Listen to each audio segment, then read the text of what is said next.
I was looking over my videos the other day and I realized that somehow in the over a year that the Steam Deck has been available, I have not done a single accessory roundup for it yet. I've talked about docks, I've talked about controllers, but I haven't just done a nice general look at some interesting accessories to grab to outfit your Steam Deck with, and we're fixing that today. So we're going to look at a variety of very different kinds of accessories you can use with your Steam Deck here, including a couple that are from today's sponsor, Baseus. But the first thing I want to take a look at is the Stealth Grip from Satisfy.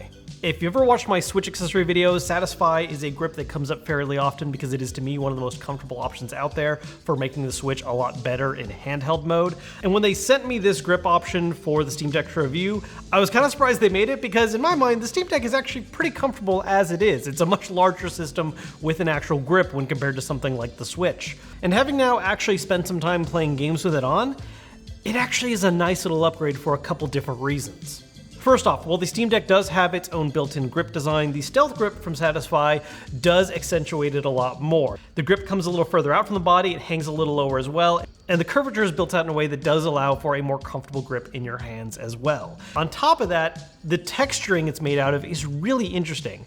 It's a little bit different from what they've used on their Switch grips in the past. It has this very textured crosshatch feeling to it that's a little rougher to the touch, but makes for a really nice textured grip that's going to maintain grippiness even if you're playing for a long period of time and your hands might have a bit of a habit of getting a little sweaty. Now, there's actually two different ways you can grab this. There's a grip by itself, and then there is a slightly more built-out full bundle, and one of the interesting weird things that comes with that is a protective shell case for the Steam Deck. Instead of coming with a more traditional carrying case that would fit the grip and the Steam Deck all together, it's basically this hard plastic shell that will just wrap around the front of the Steam Deck while the grip is being worn on the main body. The grip itself already adds a layer of protection to the back of the system, so it doesn't really need any protection there, but this hard plastic shell basically acts as a way of protecting the screen, as well as having some upraised areas that'll help protect the sticks without pushing them in any weird directions.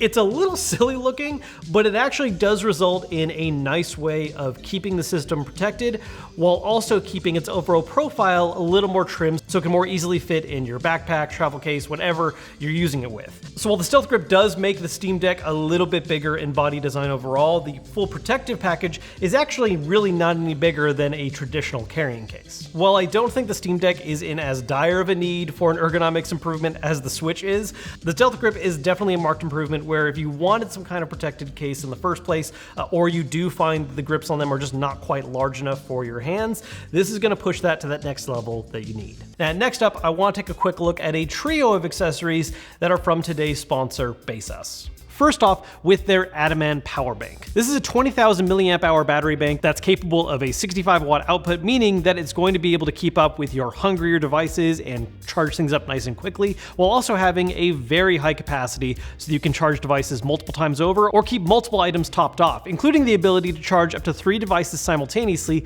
by taking advantage of its single USB-C out and a pair of USB-A ports. It has this metallic body that keeps the battery bank protected while also regulating its temperature, and there's this nice little handy display that shows you what current percentage the battery bank is at so you know how much power you have available. Second off, something that's a little more directly relevant to the Steam Deck is their GamerX 6 Steam Deck docking station, which also works for other PC handhelds like the ROG Ally. This dock opens up a total of 6 ports, obviously one of them being USB-C so that it can receive power to charge the Steam Deck up, and an HDMI port so you can plug it into a display. On top of that, you have 3 USB-A ports you can take advantage of if you want to plug in a variety of different accessories, whether that's a controller, keyboard and mouse, wired headset, and an Ethernet port if you want to have a hardwired internet connection. One of the things worth noting about this dock is that it's pretty stable and sturdy and has a large enough cradle shape for the Steam Deck that even if you're using some kind of grip or protective case, it should be able to sit perfectly fine on the dock even if it is a larger body, within reason. And then third up is their Joystar 9-in-1 USB-C hub. This is basically an extension that you can plug into your laptop, or again, a Steam Deck or a Steam Deck dock that's going to open up a lot more port options while only taking up a single USB-C port. In total, you have 9 more ports to work with, which include a pair of HDMI ports, a USB-C port that can also be used for power delivery to charge whatever device it's plugged into, 3 USB-A ports, 2 of which are 3.0, 1 that's 2.0, a pair of card slots, 1 SD, 1 micro SD, and a single Ethernet port. This is going to make sure that no matter what you need to plug into the device you're using, you're going to have a lot more compatibility options opened up thanks to this little hub. If you're interested in grabbing any of these accessories, they're all linked down below in the description. Worth noting for the battery bank in particular, there is a coupon for 20% off, which is Tech20. Now, big shiny accessories are always nice to look at, but I also do like to highlight some of the cheaper things out there that can just give a little bit of improvement to quality of life. And something that I've been interested in checking out for the Steam Deck are button enhancements for the back buttons. I've never really liked the way the back buttons feel on the Steam Deck.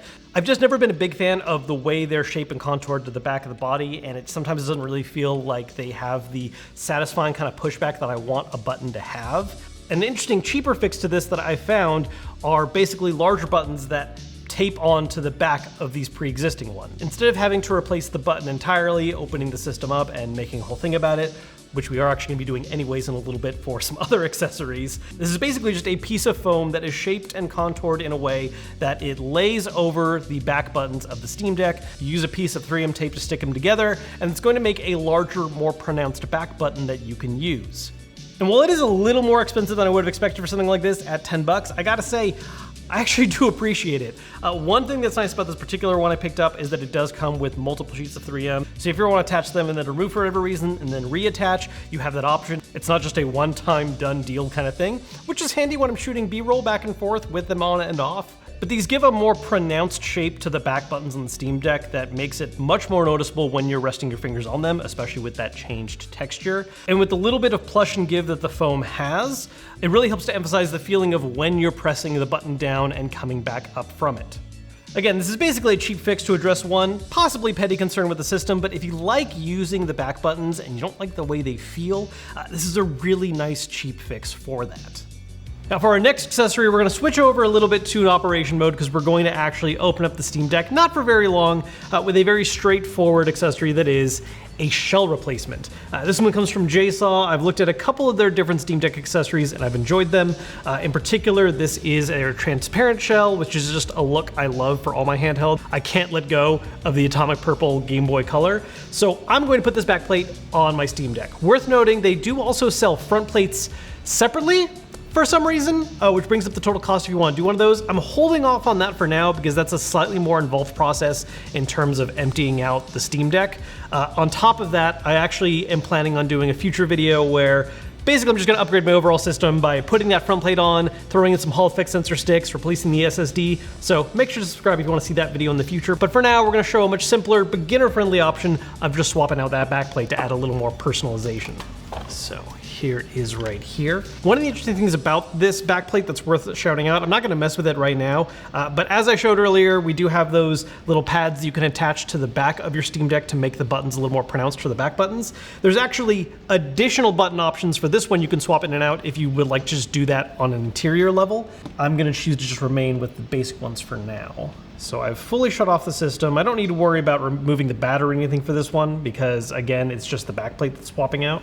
But we do have to unscrew a bunch of screws, and we'll probably fast forward through this part.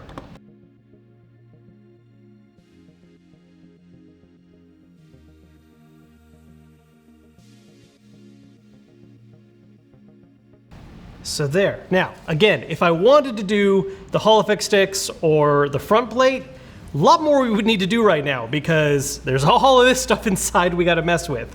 But today, I'm just gonna keep it a little more beginner friendly and we're just gonna put this plate on. So it's as simple as just removing that one and slapping this one on in its place. But first I have to remember to remove this plastic because it says I should. Just make sure the plastic snaps everywhere it should. Looks good. And then we just seal it back up. All right. And there we have our clear purple backplate. I really like the way this actually comes together. One of the things that makes transparent shells so cool to me, it's not just that there's this, well, okay, yeah, a large part of it is definitely nostalgia, but on top of that, just being able to see the internals of the machine is just a really nice touch that I think gives it this much more unique look than a traditional plain black shell will do, especially in the case of a system like the Steam Deck where right now, that's the only option. If you want any kind of different look to your Steam Deck, you either have to swap the shell or add a wrap. As far as the official ones go, it's just that plain black for now. So this adds a lot more character.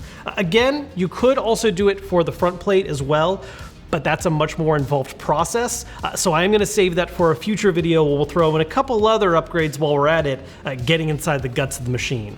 But if you just want a simple, straightforward way of adding a bit more character to your system, this is super easy. You just need to have a Phillips head screwdriver on hand and just being a little bit careful to make sure you don't mess up any of the plastic in the process. Let's also make sure it turns on real quick. I mean, it didn't mess with the battery, but I should still probably check. We're good. It's turning on. It's turning on. It's fine.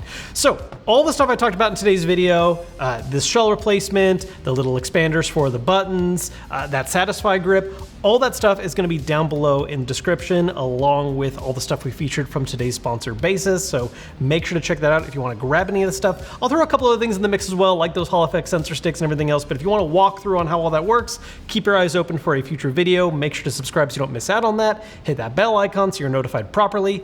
And I'll see you guys later.